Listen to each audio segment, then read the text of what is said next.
Body cam footage captures the moment a U.S. state trooper stops a transport truck from Canada and uncovers a cross-border smuggling operation built on fraudulent driving practices, a fake co-driver named Uncle, and cocaine worth tens of millions of dollars. Yep, yeah, it's all kilos. Not only were kilos of cocaine stashed under the sleeper, the final search revealed even more boxes of cocaine in the back of the trailer. 555 pounds in total. On January 6, 2025, an Arizona state trooper pulled over a Volvo tractor trailer on Interstate 40 in Holbrook. The truck is driving with its hazard lights on, and then the driver turns them off but leaves the blinker flashing. This is obviously attention-grabbing. Hey, the reason for my stop is an inspection. Yep. So you're driving down the road with your hazards on, and then you turn them off, and you keep your blinker on. Oh yeah, I don't know. There is a maybe it's a switch issue.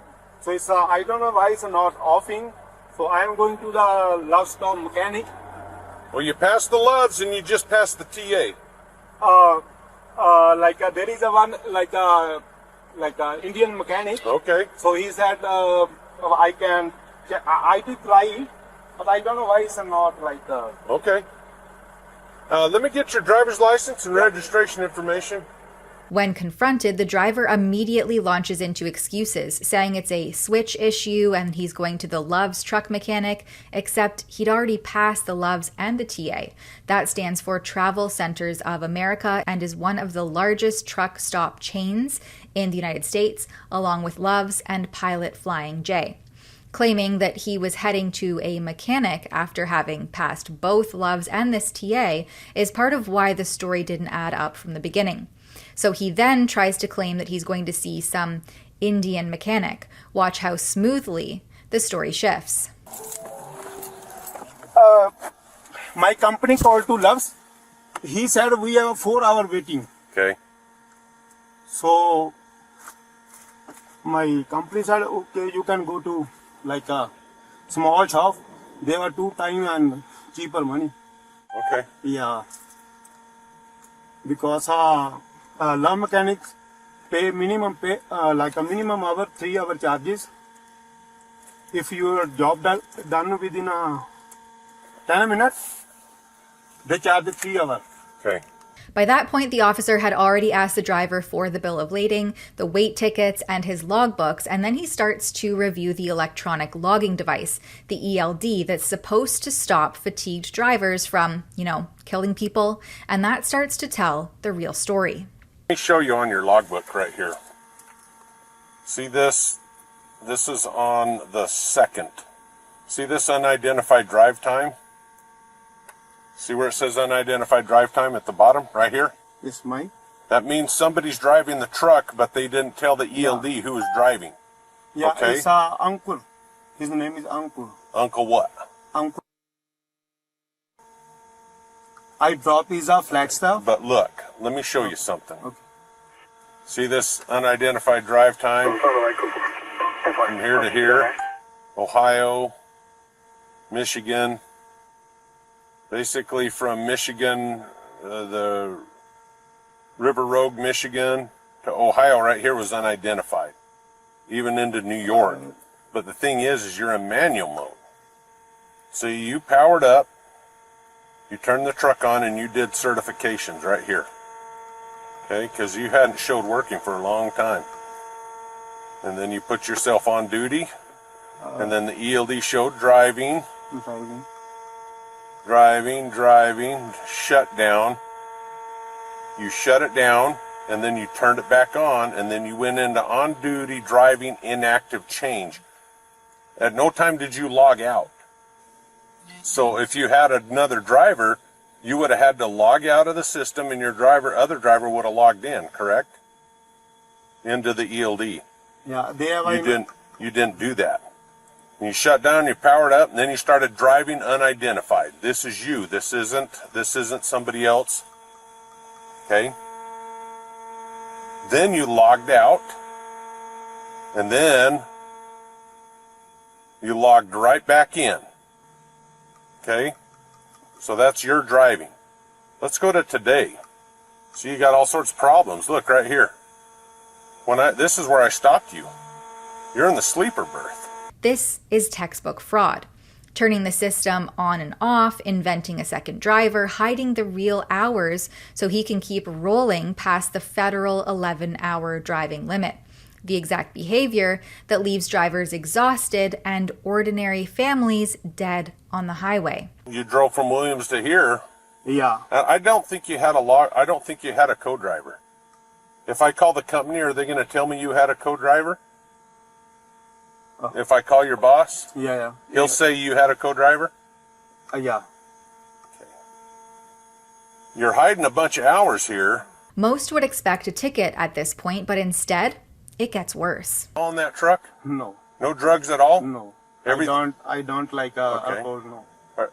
Is everything in the truck yours? Does it belong to you? Yeah, it's good. Okay. Will you let me search the truck? Yeah. Okay. Do you understand what search means? Do you understand what search means? Yeah. You'll let me go in the truck and look at all your stuff? Yes. Now I have to pay See. a fine? See, you logged in right when I stopped you. Oh, That's the problem. I have to pay any fine, right? If I write you a ticket, Okay. but you didn't have a co-driver, it's just you cheating the system. Right? Right now, no.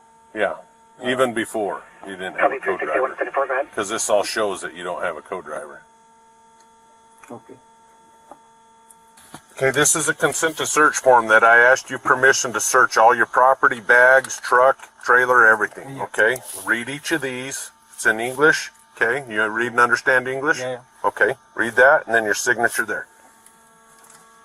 I have another trooper going to come by as soon as he gets here. I'll take care of that search, okay? And then we'll finish your paperwork.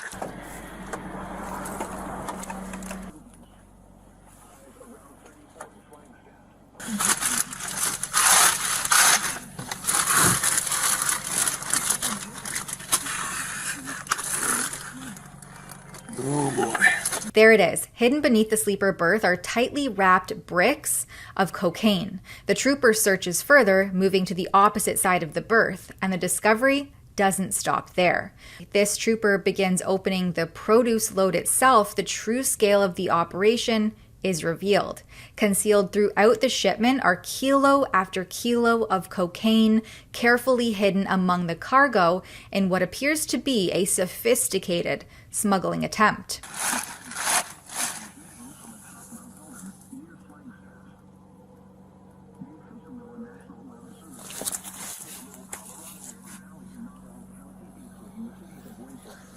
Hey, brother. I got a bunch of bricks under the sleeper. Yep, yeah, it's all kilos. Not only were kilos of cocaine stashed under the sleeper, the final search revealed even more boxes of cocaine in the back of the trailer, 555 pounds in total. Further investigation revealed the drugs were being smuggled from the cities of Salinas and Los Angeles, California, to Canada. The driver was booked into the county jail on charges of possession and transportation of narcotic drugs for sale. The estimated street value of the cocaine seized is $22 million. Smuggling the drugs from Mexico through California and into Canada dramatically increases the risk of getting caught. But for trafficking organizations, the potential reward is worth it. A shipment that reaches Canada can command substantially higher prices, turning an already valuable load into an even more profitable one. The suspect ultimately pled guilty to the charges and, perhaps surprisingly given the scale of the case, was sentenced to just 2 years and 9 months in prison. This was one of the larger commercial truck seizures in recent memory. The driver, 31-year-old Amarjeet Singh Matharu, had allegedly made this same run multiple times before, but previous traffic stops never uncovered the operation. For moving tens of millions of dollars worth of cocaine across the continent, he received just under 3 years in prison. A Canadian-based trucker falsifying federal hours of service records in real time, inventing a phantom co-driver named Uncle, and using a legitimate-looking produce load as cover for a massive drug shipment was headed right into our country. This is a window into the culture that has been allowed to take root in commercial trucking, including the trucks sharing the highways with your family every single day. Remember what Ontario's Auditor General told us in May. Private career colleges in Ontario are cutting the required 103.5-hour entry-level training down to just 59 or 81 hours. They're skipping emergency stops and left turns at major intersections. Unregistered schools are handing out dozens of certificates. Colleges are never inspected. Nearly 100 trucking companies with serious safety violations and failed audits are still approved to bring in temporary foreign workers. The Driver Inc. model that misclassifies drivers as independent contractors so companies can dodge overtime, proper wages, and hours of service rules. The result is financial pressure that pushes drivers to stay on the road when they should be sleeping. Exactly the behavior you just watched. Transport trucks are only about 3% of the vehicles on the road, yet in Ontario, they're involved in 12% of the fatal crashes. You cannot flood the roads with drivers produced by a broken training system, questionable hiring practices, and a culture that treats logbooks as optional suggestions and then acts surprised when the roads become treacherous death traps. This body cam is the insider view you aren't supposed to see. It puts the casual lies, the technical fraud, the willingness to risk everything for that extra load and criminality on full display. If this video opened your eyes the way that it should, please share it and sign our petition at stopdeathtruckers.com demanding that the government put public safety first. Because the next time one of these trucks is barreling down the highway, the person behind the wheel might be running the exact same playbook you just watched. And the only difference is whether the cargo is legal or perhaps millions of dollars worth of cocaine. This is the reality they're not showing you, so stay safe out there. For Rebel News, I'm Tamara Ugolini.